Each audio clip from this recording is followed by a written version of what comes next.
इन दिनों लगातार cyber crime के मामले सामने आ रहे हैं, जहां सोची समझी साजिश के तहत बहुत ही चालाकी से लोग साइबर फ्रॉड को अंजाम देते हैं।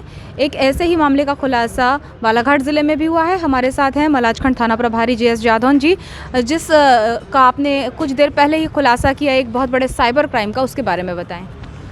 हमें 1 दिसंबर को डॉर्कस महिला हैं जो बिहार में रहने वाली हैं, उनने शिकायत की थी कि उनके खाते से 6 लाख रुपए चले गए।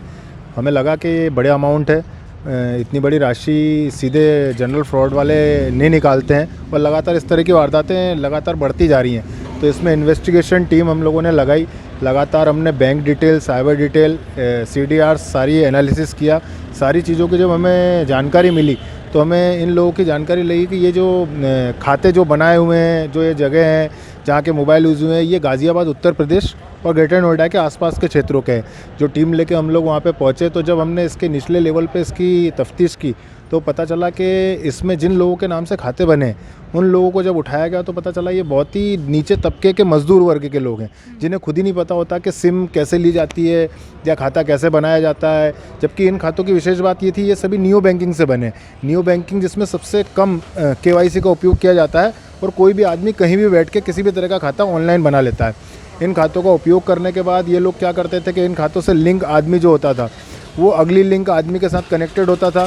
जो मेन लिंक होती थी वो एक कमरे में बैठ के लोगों को ऑनलाइन कॉलिंग करना, इंश्योरेंस के डाटे निकालना, उन डाटे जिन जिन लोगों ने पुराना इंश्योरेंस किया हुआ है और करने के बाद यदि उनकी पॉलिसियाँ लैप्स हो गई हैं, उन पॉलिसियों को कभी भी कोई भी इंश्योरेंस कंपनी वापस नहीं करती है उसका जो अमाउंट होता है। जैसे कोई भी व्यक्ति ने यदि 2 या 3 से ज़्यादा पॉलिसियाँ ली हैं और उसमें 2-3 किस्तें भरी उसके बाद बंद कर दिया तो वो लैप्स हो जाती हैं। इन्होंने पहले इंश्योरेंस कंपनियों में काम करते हुए इसी चीज़ का फ़ायदा उठाया।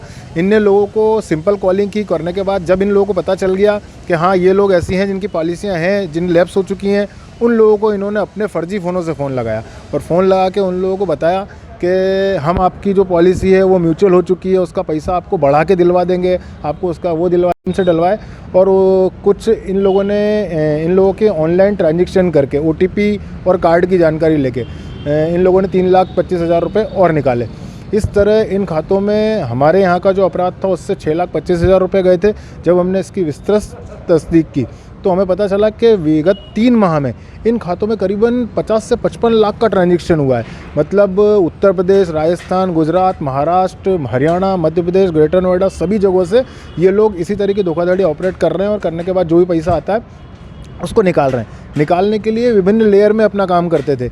ATM से पैसा निकालने वाला अलग आदमी होता था, खाते बनाने वाला अलग आदमी होता था, कॉलिंग करने वाला अलग आदमी होता था और नीचे लेवल का जो आदमी होता था वो ऊपर लेवल के आदमी के बाद किसी भी आदमी को नहीं जानता था। ऐसे एक एक करके लिंक करके हमने 8 लोगों को उठाया है। उन 8 लोगों में पूरी नीचे से लेकर ऊपर तक की लिंक है, जिसमें पूरे साइबर फ्रॉड का खुलासा हुआ है। मध्य प्रदेश में शायद पहला मौका जब इस तरह के अपराध में पहली बार पूरी लिंक सामने आई है और बालाघाट पुलिस की सफलता है कि उनने करीबन 13 लाख से ज़्यादा का मशरूका, जिसमें 8 लाख कैश रुपए बरामद किए। जी, इस वक्त हमारे टीवी में आपको बहुत सारे हमारे दर्शक देख रहे हैं। ऑनलाइन ठगी से वो किस तरह सचेत रहें, इस बारे में क्या कहना चाहेंगे? सबसे पहली चीज़, हम लोग किसी भी व्यक्ति को किसी भी तरह के मोबाइल में अपने लाभ के लिए किसी भी तरह का कोई भी पासवर्ड OTP ना बताएं। हमें ज़्यादातर ये लोग आजकल वो पुराना बैंक के मैनेजर बोल रहे हैं, इस तरह के फ्रॉड करने की नीयत ख़त्म हो गई है।